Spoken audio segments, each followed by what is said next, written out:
नंतर शक्तीपीठ आलं ना, समृद्धी नदी वाहत होती समृद्धीवरून.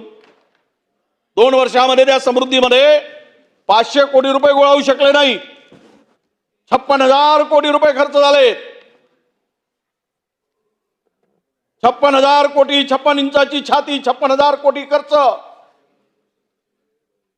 आणि रस्त्यामध्ये वाहते नदी. ही आहे का समृद्धी? ही तर नाही समृद्धी, ही आहे नदी. हा आहे महामार्ग नाही, तो झाला जलमार्ग. तो जलमार्ग झाला. आणि एक कार्टून तर खूप सुंदर काढलं त्याच्यात, तुम्हाला सांगतो. ते उडी टाकणार सगळ्यांनीच पाहिलं. हे सरकारचे